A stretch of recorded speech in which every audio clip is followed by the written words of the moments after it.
I recognize the member for Spadina Fort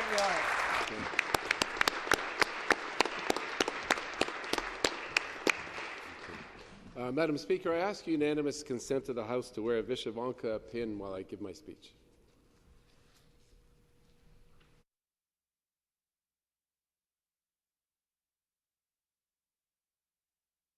There is no unanimous consent during private members' business, but we will allow it. Okay. Thank you very much, Madam Speaker. I'm not the most agile at this. Okay. It's an incredible honor to stand in this House and speak in favour of this motion to declare September Ukrainian Heritage Month in Ontario. We are absolutely in support of this, and there are incredibly strong bonds between Canada and Ukraine. Last week I was at the Holodomor commemoration, and there's a statue in front of the CNE, and it's called Bitter Memories of Childhood. It's from the Holodomor, and it's a statue of a young girl, and she's holding a sheaf of wheat. And in the commemoration, each of us took a turn with a sheaf of wheat, laying a sheaf of wheat at the base of the statue. And I was thinking about this afterwards, and I was thinking about the importance of wheat in Ukraine, because Ukraine is the breadbasket of Europe. And I was thinking about the relationship between Canada and Ukraine. And it's not only the breadbasket of Europe. In the 1890s, Ukrainian immigrants began arriving in Canada, and they settled in Ontario, where wheat was the major agricultural product at the time. They settled in the prairies in Manitoba, Saskatchewan, and Alberta. Yes, and I see somebody from the prairies there. And they brought their expertise in farming, and they helped develop our incredible agriculture and our wheat products. Canada is now the breadbasket of North America.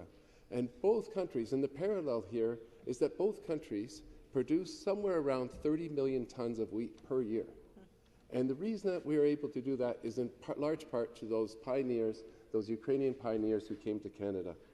I would also say there's a relationship because Toronto and Kyiv are sister cities. And so there's a strong relationship between Canada, between Toronto and Kyiv, and between Ukrainian Canadians, Ukraine and Canada. And the impact that Ukrainian Canadians have had is exposed in just this one fact. In every Canadian province where there's a significant Ukrainian population, there's been a Ukrainian Canadian premier.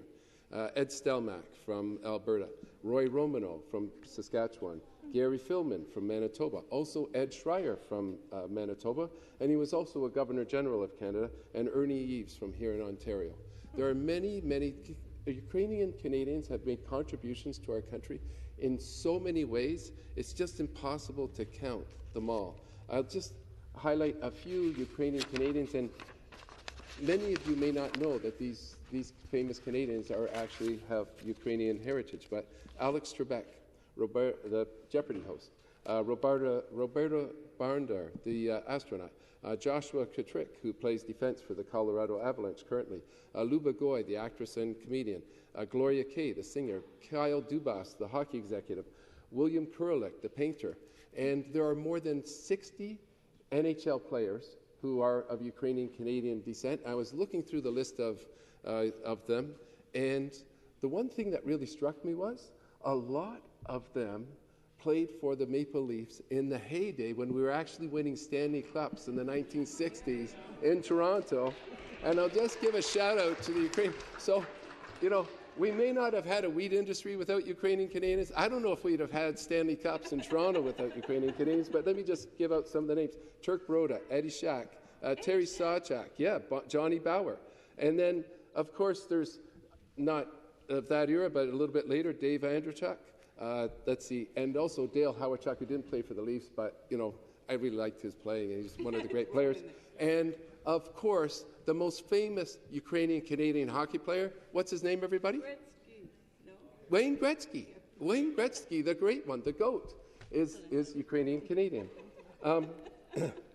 Let's see, Ukrainian Canadians we're on this side of the House. We're with the NDP. Ukrainian Canadians played a major role in the formation of the Cooperative Commonwealth Federation and later of the NDP.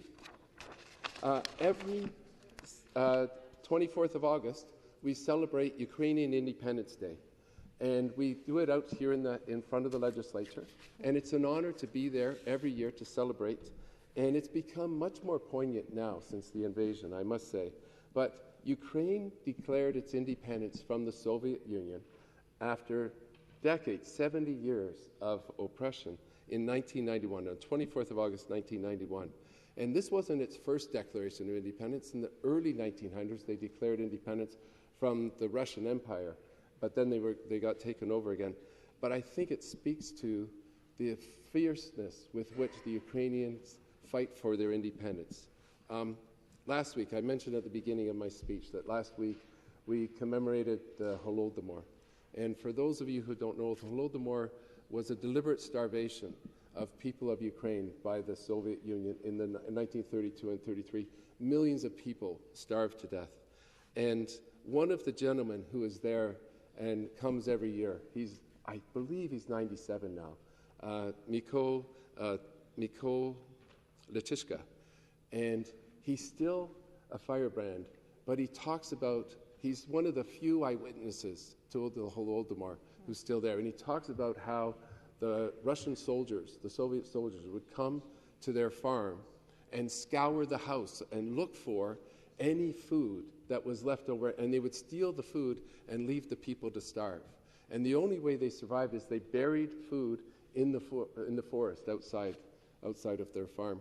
And they would come later, the Soviet soldiers would come later with trucks and just throw the bodies on the backs of the trucks. And how horrific that Holodomor was is exemplified in some of the stories that he told about. Sometimes there would be people who were starving but still alive, and they would throw them on the back of the truck. And somebody would say, hey, that person's still alive.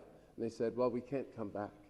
That's how horrible genocide is. That's how horrible this kind of thing is. And I want to salute the Ukrainian Canadian Congress and all of the other Ukrainian Canadian organizations for educating all of us about the Holodomor, because all of us must remember that Holodomor to make sure that it never happens again. And when I was, thank you.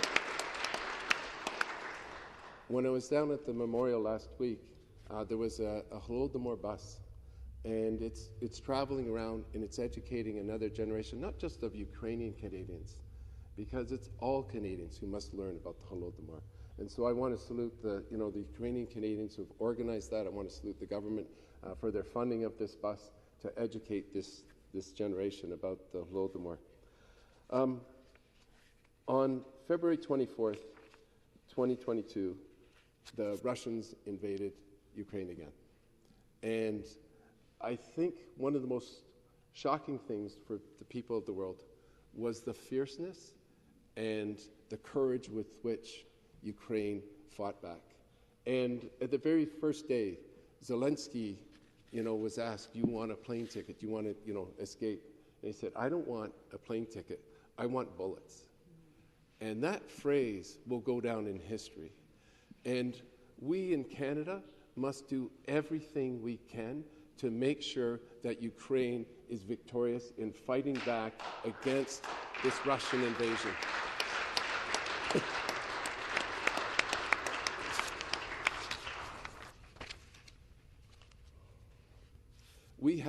Canada has provided howitzer M777s. They've provided drones and access to satellite imagery. They've helped clearing of landmines.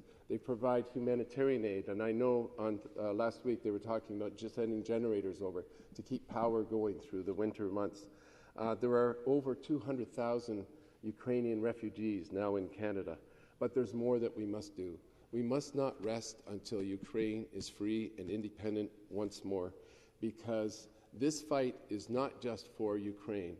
We must reward their courage by providing our support, because if we do not stop Russia in Ukraine, then the next battle will be in Poland or Lithuania or Latvia or any of the other Eastern European countries. So we must stand up and fight with Ukraine, And I am so glad that this government has brought forward this motion to recognize Ukrainian Heritage Month. We can celebrate all of the contributions that Ukrainian Canadians have made in 130 years of settlement in Canada. And we can also stand with our brothers in Ukraine as they fight against this oppressive invasion from Russia. Slava Ukraini!